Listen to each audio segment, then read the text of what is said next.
The moment my father looked past me during his own toast and said we almost had a full set of doctors, I understood something I had been refusing to understand for 7 years. I was sitting at table 14. If you have never been to the Briarcliff Country Club, table 14 is the one closest to the service hallway where the catering staff wheel their carts through a set of swinging doors that bump the wall every 40 seconds. I counted. There was no floral arrangement. Just a votive candle in a glass cup and a printed card with my name in a font so plain it could have come from a office supply store label maker. My brother Lucas had table 2. My mother had table 1, naturally, beside my father, who was standing at the podium in front of 80 guests celebrating his 30 years as chief of cardiac surgery at Street Ridgeway Medical Center. But I will come back to that evening. First, you need to understand the Whitfield family and what it means to grow up inside it. My grandfather was a general surgeon in Savannah. He operated on 2 governors and was written about in the Journal of the American Medical Association twice before he turned 50. My father followed him into medicine but chose the heart, which he always said was the only organ worth building a career around. He became the youngest chief of cardiology at Street Ridgeway at 39 and held that title for 3 decades. My mother is a dermatologist with a private practice on the north side of the city. She has a waiting list 11 months long and a framed magazine feature in the office lobby where she is standing beside her examination chair with her arms crossed and a smile that communicates absolute authority. Then there is Lucas, my older brother, neurosurgeon, published in 4 journals before he finished his residency. He has the jawline, the posture, the voice that sounds like it was engineered in a laboratory to deliver bad news with compassion. He is the one my father introduces first at every dinner, every event, every conversation with a colleague. My son Lucas, the neurosurgeon. The pride is so specific it almost vibrates. And then there is me, Elena Whitfield, 29 years old, elementary school teacher at Garfield Public School. $31,000 a year, before the district raised it to $42,000 after a budget reallocation I had nothing to do with. I teach 2nd grade. I teach 7-year-olds how to read chapter books and how to add 3-digit numbers and how to sit with the feeling of frustration without throwing a chair across the room. That last one is harder than most people think. When I told my family I was not going to medical school, I was 21. We were at Sunday dinner, the kind my mother orchestrates with a precision that would embarrass most surgical teams. Cloth napkins, correct forks. A wine my father selected that morning from the cellar he built when I was 12. I said I had withdrawn my applications and enrolled in the College of Education. The silence that followed was not the silence of surprise. It was the silence of a family recalculating its public narrative. My father set down his glass. "Elena," he said, "you have a 3.8 gigapascals in biology." My mother added, almost immediately, as though they had rehearsed it, "Dr. Linden said your MCAT prep scores were well above average." Lucas said nothing, which was worse, because Lucas saying nothing meant Lucas had already decided this was not worth his energy. I explained that I wanted to teach, that I had volunteered at a literacy center for 2 years, and that the work made me feel like I was standing in the right place. My father nodded the way he nods when a patient describes symptoms he has already diagnosed. "I see," he said. "Well, I suppose someone has to do it. Someone has to do it." That sentence followed me for 7 years. It showed up in different forms. My mother telling her book club, "Elena is doing community work," with a pause before community that carried the weight of a paragraph. My father, at a hospital fundraiser, introducing Lucas and then glancing at me and adding, "And Elena is in education," the way you would say, "and there is parking in the back." Lucas, to his credit, once tried to say something kind about my career at Thanksgiving, but what came out was, "It must be nice not having the pressure," which is the kind of compliment that leaves a bruise. The moment I stopped expecting them to see me differently was 14 months ago. Our school district received a state literacy grant. I had written the application. I had designed the after-school reading program it funded. Garfield Public was selected as a model site. The superintendent mentioned me by name in a press release. I sent the article to the family group text with a short message. "Thought you might want to see this." My mother replied 4 hours later. "That is wonderful, sweetheart." An exclamation point would have cost her nothing, but she could not afford one. My father did not reply at all. 2 days later, I saw on Lucas's Instagram that our parents had attended the opening of a new surgical wing at Street Ridgeway.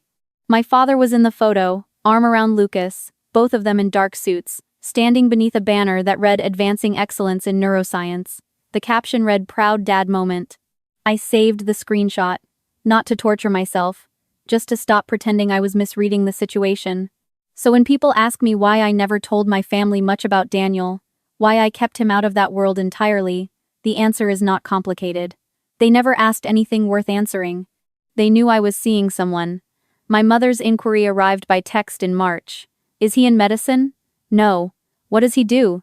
He works in tech. IT or something real? He runs a company. A pause. Then, well, that could mean anything these days. That was it. 14 months of a relationship reduced to 4 texts and a comma.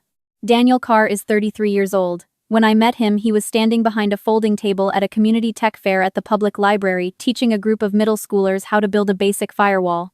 He was wearing a flannel shirt with the sleeves rolled up and sneakers that looked like they had been through a war. I had brought my class to the fair as a field trip.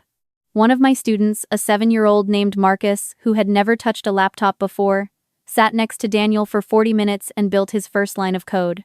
When Marcus looked up and said I made the computer do something, Daniel's face did a thing I had never seen a grown man's face do in front of a child.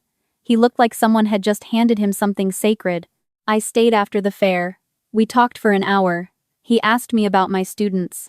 Not how many I had, not what grade, not whether the pay was decent. He asked me what I loved about them.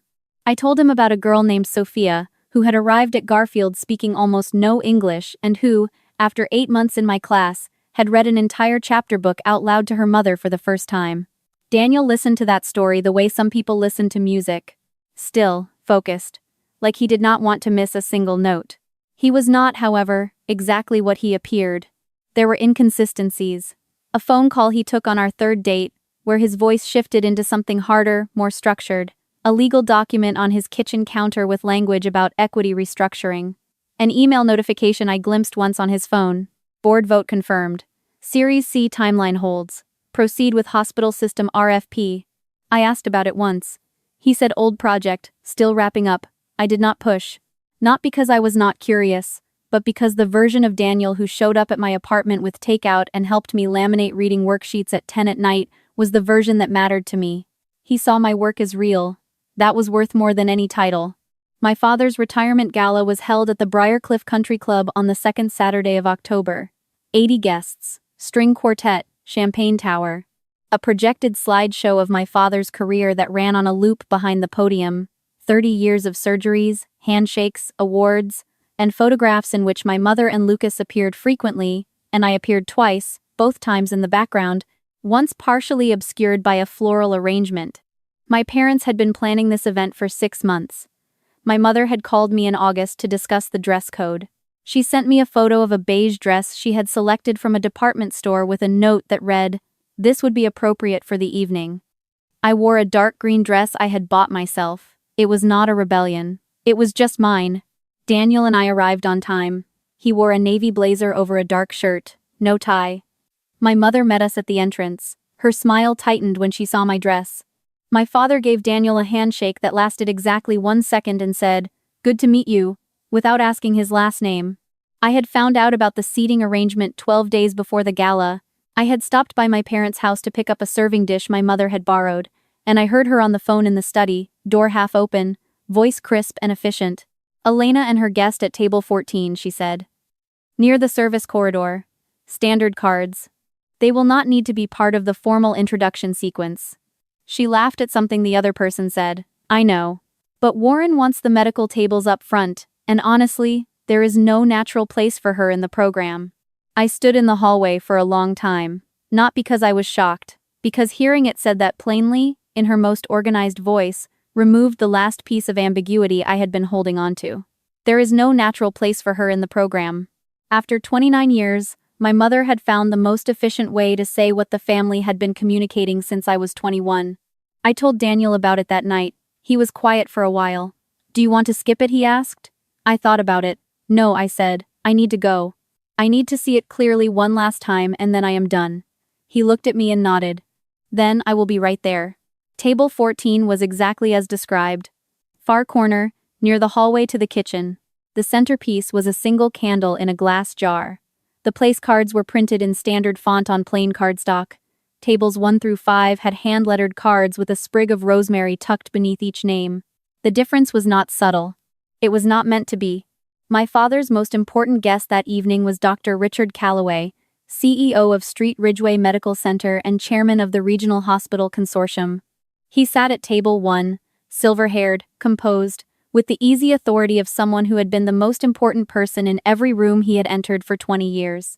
He arrived with a quiet energy that pulled attention without demanding it. During the cocktail hour, I noticed Dr. Calloway glance toward our table twice. The first time, his gaze moved past us. The second time, it stopped on Daniel. I watched his expression shift. A slight narrowing of the eyes. A pause. Then he turned back to his conversation, but something had changed in his posture. My father's speech began at 8:15. He stood at the podium, glass raised, and did what he had always done well. Commanded a room by making every person in it feel the weight of being allowed to witness him. He spoke about legacy, about what it means to dedicate a life to saving lives, about the privilege of holding a human heart in your hands, and knowing that your skill is the only thing standing between that person and the end of their story. It was eloquent. It was practiced. It was exactly the kind of speech that makes 80 people forget they are eating cold salmon. He spoke about my mother, her tireless support, her own distinguished career. He spoke about Lucas, my son, the neurosurgeon, who has already surpassed every expectation I ever had for him. Lucas stood briefly. The room applauded. Then my father's eyes found me. He smiled. The smile was warm on the surface and surgical underneath. And of course, he said, pausing just long enough for the room to register the shift in tone, my daughter Elena is here tonight. She chose a different path. She teaches elementary school. He let that sentence sit in the air. I am sure it is very fulfilling. Then he looked at Daniel. And she has brought her partner who works in. He glanced at my mother. What was it, computers? A few polite chuckles. He looked back at me. Still fixing things, I hope. The smile beneath it was immaculate. 80 people turned toward table 14. I did not answer. I picked up my water glass and took a sip. Daniel set down his napkin and stood. He did not stand quickly. He did not stand with anger. He stood the way a person stands when they have decided that a particular moment requires them to be vertical. The room registered it the way a room registers an unexpected sound. Dr. Calloway rose at the same moment. He crossed the room from table 1, and 80 people watched him do it. Watch the CEO of the largest hospital system in the region walk toward table 14 with an expression that made my father's rehearsed smile collapse. Daniel, Dr. Calloway said. His voice was not loud, but the room had gone quiet enough that it did not need to be. I thought that was you. I was not certain until just now. My father was standing now, hands on the podium. Richard, he said carefully, you know this young man? Dr. Calloway looked at my father with an expression I have seen on the faces of people who are deciding how much truth a person can handle. Know him, he said. Warren, this is Daniel Carr. He is the co-founder and chief technology officer of Sentinel Shield. They hold the cybersecurity contracts for 3 major hospital systems on the eastern seaboard, including ours. His company was valued at $120 million in their last funding round. He paused. I have been trying to get him on our advisory board for 18 months.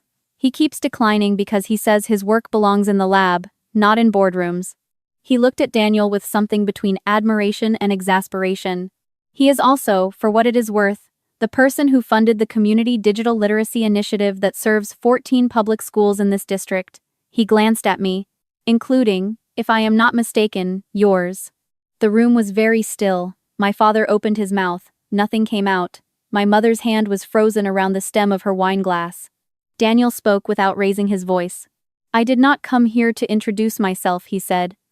I came because Elena asked me to, and because she is the most remarkable person I have ever known. She works 60-hour weeks for a salary that would not cover the bar tab at this event.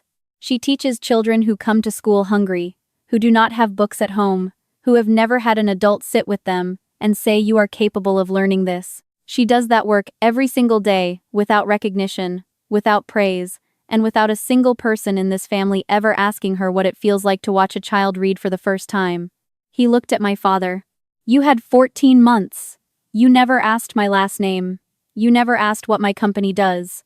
You never once asked Elena a single meaningful question about her work. That is not an oversight. That is a decision.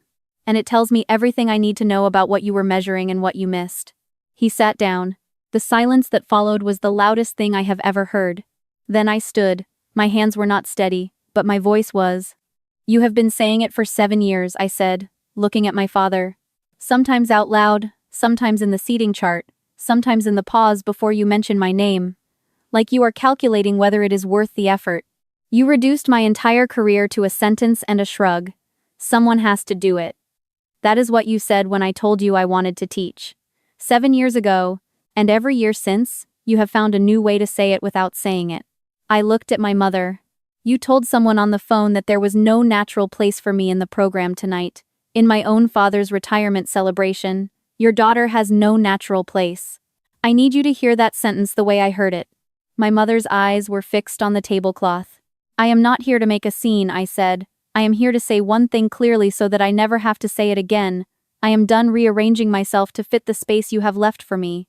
I am done translating your silence into something that does not hurt. I am done." I looked at Daniel. "We are leaving." We walked out.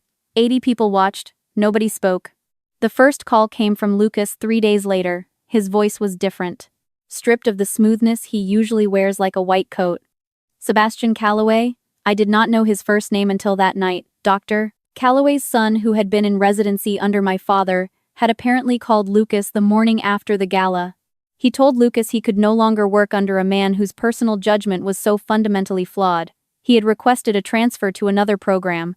2 other residents had followed. Dr. Calloway had quietly removed my father from a joint surgical innovation committee they had co-chaired for 6 years. The official reason cited was a reallocation of leadership priorities. Everyone in the hospital understood what it actually meant. Within 10 days, 2 of my father's private consulting clients sent formal letters terminating their contracts. One cited concerns about professional judgment. The other simply said they were moving in a different direction. The combined annual retainer loss was over $200,000. My mother received an email from the Women's Medical Leadership Forum declining her participation in a panel she had been scheduled to moderate in November. The message was polite, the subtext was not. Lucas told me all of this in a voice I barely recognized. "I should have said something years ago," he said. "I watched them do it and I told myself it was not my problem because it was not happening to me. That is worse than what they did." I believed him, mostly. "What do you want from me, Lucas?" I asked. "I want you to let them apologize." I was quiet for a moment. "Do they want to apologize, or do they want the consequences to stop?" He did not answer, and that silence was its own answer. My mother called 2 days later. Her voice sounded older than I had ever heard it. "Can you come to the house? Your father and I need to talk." I asked her the same question I had asked Lucas. She was silent for a long time. Then she said something I did not expect. "I am not going to lie to you. The consequences are part of why we are calling. But we have also been talking, really talking, for the first time in years, and I think we have started to understand what we did. Both things are true. That honesty cost her something." I heard it in her voice. I told her I would think about it. I did not tell her what I would require. Not yet. I needed 3 more days before I was ready to set terms. When I called her back, I said this. 8 sessions of family therapy, 1 session per week. The first session begins with me speaking without interruption for as long as I need about what the last 7 years have felt like. No defending. No explaining. No context, just listening. She agreed without negotiating. That surprised me. The first session was hard. I spoke for 22 minutes. I told them about the gallery wall in our house that has every family milestone except mine. I told them about the group text where my father never responded to my grant article. I told them about the beige dress and the plain cards and the phrase "no natural place for her." My mother cried at minute 9. My father did not cry, but his hands were trembling by minute 15. Lucas sat in the corner with his elbows on his knees and his head down. The sessions after that were harder. Some weeks we made progress. My father said things he had never said. "I was afraid your choice meant I had failed as a father. That if you did not want the life I built, then the life I built was not worth wanting." My mother said, "I measured love by achievement because that is how my parents measured it, and I did not know there was another way until it was too late." Some weeks we just sat in the room together and endured the silence, which is maybe its own kind of progress. I am not going to tell you we are healed. We are not. I do not know if we will be. I have stopped needing to know. What I know is that I drove home from that first session and sat in my car in the parking lot for 10 minutes before I started the engine. The feeling in my chest was not relief. It was not anger. It was not even sadness. It was something lighter, something unfamiliar, like someone had opened a window in a room I had forgotten was closed. Daniel was at his kitchen table when I got home, reading something on his laptop with a cup of coffee that had gone cold. He looked up. I sat down across from him. "I think I am going to be okay," I said. He nodded like that was the only thing he had been waiting to hear. "Lucas has started calling me once a week, not to deliver news or manage the family crisis, just to talk. Last Tuesday he asked me about a student I had mentioned, a boy named Marcus who had started the year reading below grade level, and was now finishing chapter books on his own. Lucas listened to the whole story. At the end he said, 'That is extraordinary, Elena.'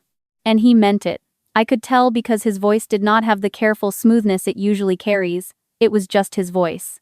My father sent me a letter last month, not a text, a handwritten letter on plain paper. It was 3 pages long. I will not share all of it, but one line has stayed with me.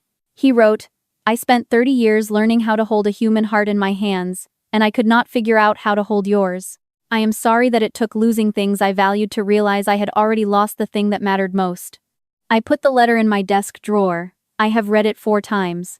I do not know yet what I will do with it, and I have decided that not knowing is acceptable. Daniel and I are still together. His company closed a new contract last month with a hospital system in the Midwest. He turned down another board invitation. He told me about it while we were folding laundry on a Sunday night, and when I asked him why he keeps saying no, he shrugged and said, 'I got into this work to build things that protect people. The minute I start sitting in boardrooms talking about what I built instead of building it, I have lost the thread.' I think about that a lot. About how much energy I spent across all those years trying to make my work visible to people who had already decided it was small.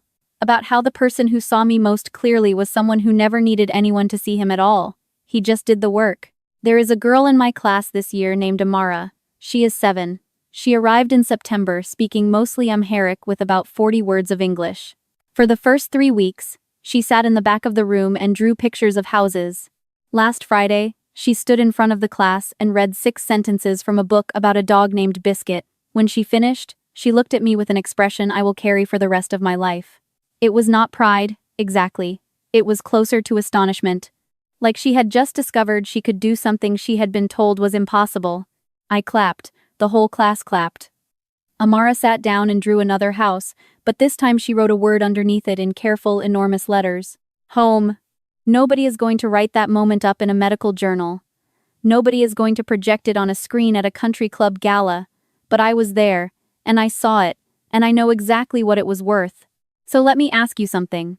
Is there someone in your life whose work you have measured entirely by its salary, its title, or its distance from your own expectations?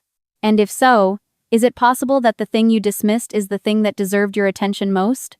Think about that, and if someone comes to mind, maybe it is not too late to ask them what they love about what they do. You might be surprised by what you hear, if you are willing to listen.